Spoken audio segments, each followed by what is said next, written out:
Hello, and welcome to your week 11 lesson 2 video, where we're going to look at the awk utility. Very similar to SED, but a bit more advanced. You can do some interesting things with logic. So here's all the things we're going to look at, and this maps, of course, to your week 11 tutorial, investigation 2, and your review questions, parts C and D. So awk is for pattern scanning and processing, a lot like SED, and it searches one or more files to see if they contain lines that match input that specifies particular patterns, and then performs associated actions. It's useful for reading database files and producing reports, which is a useful thing. And I know you're taking an Intro to Databases course this semester. I'm not sure what OS or what environment you're working in for that. So the way awk works is it reads all lines in the file, exposes it to an expression which is contained within quotes, executes a particular action contained within curly braces, which you define, and the input, of course, is the file name here. So if that selection is matched, then that action is executed. Now the cool thing with awk is you can also specify things like the input field separator, kind of like the delimiter with the cut character. It works exactly the same. So you do that with dash uppercase F, and then this here. So if you've got a semicolon delimited file, or a comma, right, in the case of a CSV, a comma separated value file, you could specify that and replace that with a tab, so you expand your output on the screen. So you can do some really neat stuff with this. You can use regular expressions, of course, just like SED, which is enclosed within slashes in the pattern.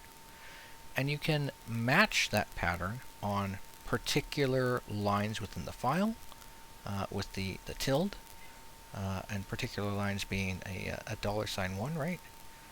That would be on the first field in the file, or invert it, things that don't match. So this would be on $2, so that's the second field within the file, like the second column, if you can think of it in columns, not matching that particular expression.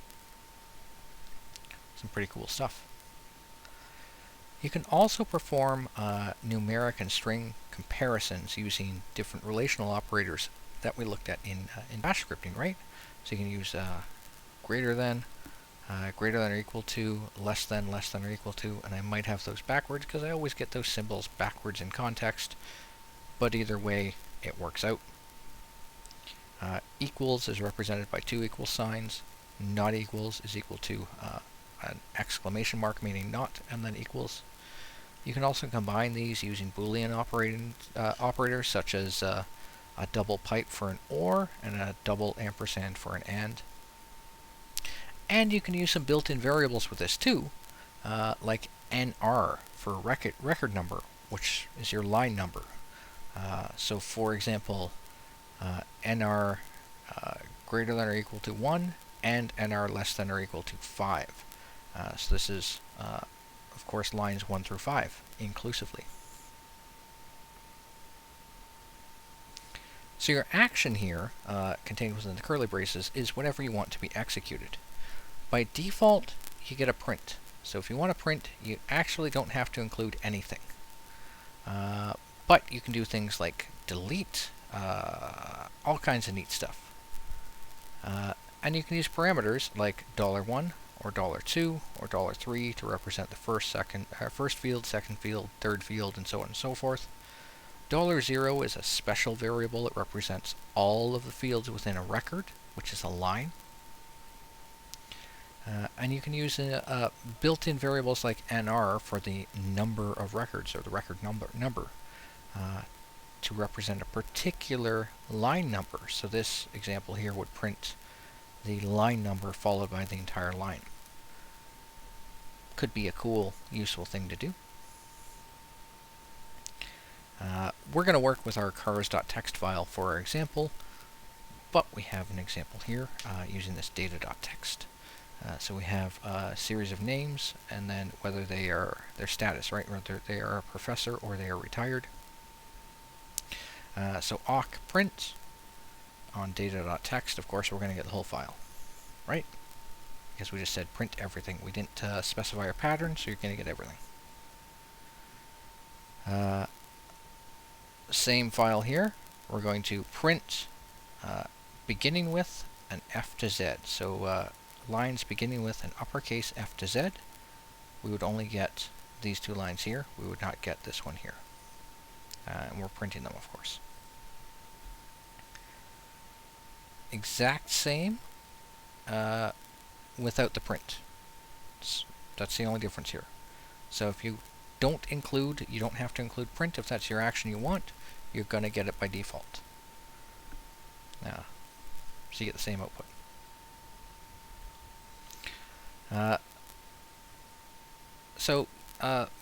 You can use parameters within awk to represent different fields within your records or your lines within the expression of the awk utility.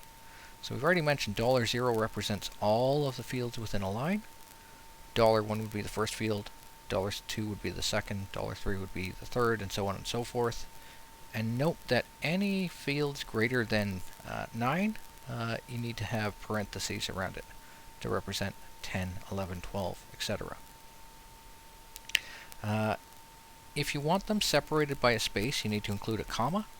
Otherwise, awk will catenate them, so join them together. So we have more examples here. Our same file. We're going to match on $1 beginning with an F through Z. There we go. Uppercase F through Z. This one here is going to match on $3. So it's just going to print out this retired operator. And of course, our tilde here means it must match this expression. So this field, $3, which is this one here, must match this particular expression. And that's a literal expression in this case, and we're going to print it. This is the same, except we're inverting it. So not match on retired. We're going to get the opposite, right? We're going to get the two that are not retired. Now the neat thing about awk is we can use, unlike sed, we can use things like greater than or less than. We can use relational operators, so we can get ranges, we can get values. We can even do math and add totals, which is a little beyond the scope of this course, but it's possible. So for example, we've got our customer.dat file. We're looking at $3. If it's less than 10,000, or sorry, greater than 10,000, print it. So we're going to get this one here, right? Because the third field here is greater than 10,000. If it's less than or equal to 6,000, we're going to get the first and third records because, well, they match that criteria.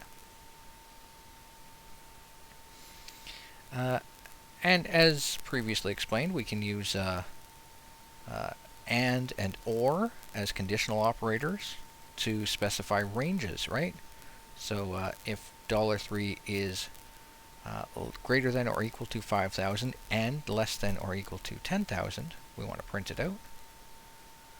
Or if it's less than or equal to 5,000 or greater than or equal to 10,000, we want to print it out. And we get this particular output here. Very, very useful in certain contexts. And you can kind of mix and match these. So we have more examples here where we're printing out particular selections of the input now. So we're matching on $3. If it's greater than 10,000, we're just going to print the first two fields. We don't care what the value is. We just want the record information without the value. This one here, we're just looking for acme.inc. Whatever the value is there in $3, we just want it. We don't want the rest of the line. So we're just going to print $3. So you can really fine-tune the output that you get out of this in a really neat kind of way. Some other variables that you can use with awk. You can use a file name to name, which is the name of the current input file. You can use fs to specify the input field separator. The default is space or tab. NF will give you the number of fields in the current record. NR will give you the record number. OFS you can use that to modify the output field separator. So your default is a space, but if you want something different, you can set that to something different and you'll get your output formatted differently. ORS, that's your output record separator. Again, defaults to a new line, but if you want something different, you can set that to something different. And RS, that's your input record separator. The default for that is a new line. You might not have that with your file. And here's some more examples here using the record number here. So this would print out the, this is looking for just the second one here. This one here is printing out the record number followed by all of the content for that record. So we get, effectively it's like line numbers, right? And this one is looking for the record number greater than 1 and less than 5. So we get 2 and 3, but not 1, because we don't have a lot. And you can even use this as a filter, just like said, within a pipeline. So you could print, take the output of an ls, for example, and pipe that into awk to do some cool stuff. Generally speaking, for most things that I do, sed is sufficient, but for more advanced things, awk's a good thing to know. And it's best to know both. So, let's have a look at some examples and hopefully tie everything together so it all makes sense in a reasonable way. So back over to Matrix here. We have, of course, cars.txt that we've used in the past. Whoops, and we just used it with our sed, right? So we're going to just do some simple stuff with awk. We're going to print the record number, which is NR, followed by $0, the entire contents of the record, and cars.txt. Whoops. I got an extra thing there.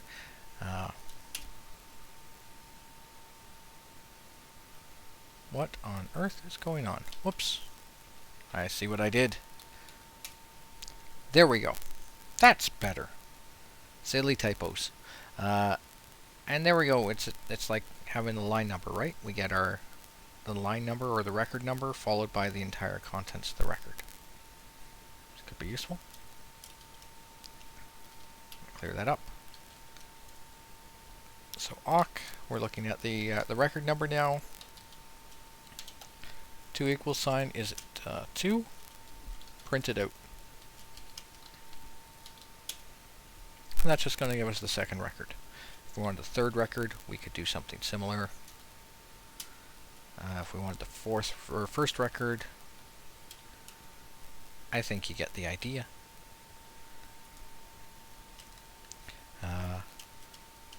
Whoops. Just going to clear our screen. I hit enter too soon. So we're looking at the record number now. If it's greater than 1 and less than 5, we're going to print it out.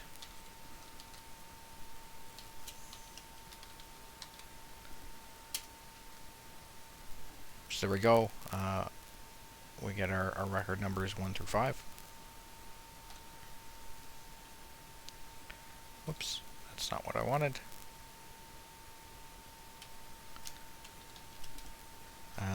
We're going to do some funky pattern matching now that you don't get to do with sed. We're going to look at $5 because that's our total column. So if it's greater than 5,000, whoops, 5. If it's greater than 5,000, we're going to just print it out.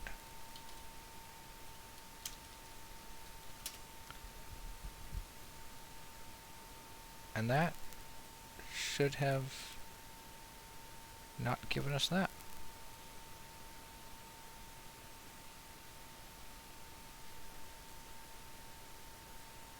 Weird.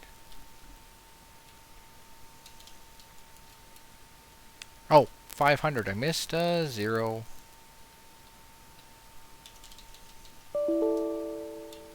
Jesus. Of course they're all greater than 500. I wanted 5,000.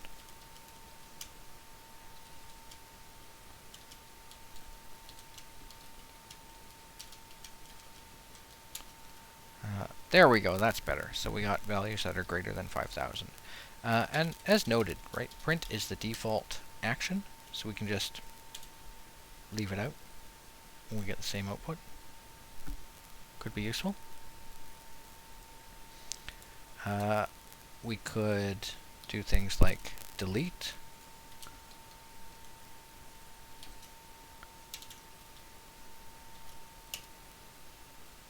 And that one didn't work.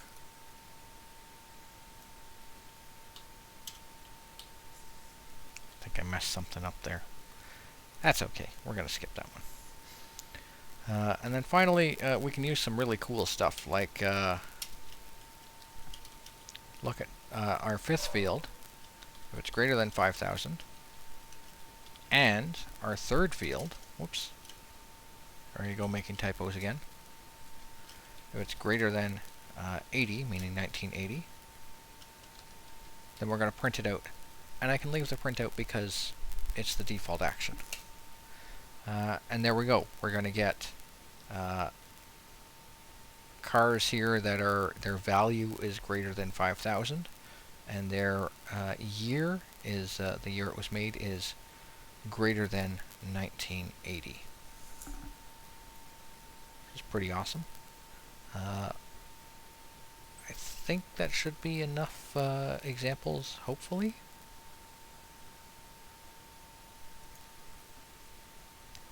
So to get further practice with this, and again, I missed this part here. There is no assignment 3, right? Work through your week 11 tutorial, investigation 2, using the awk utility, and your practice questions part C and D. With all that, take care, be safe, and we'll see you next week. Bye for now. Or not next week, in the lab this week. Either way. Bye for now.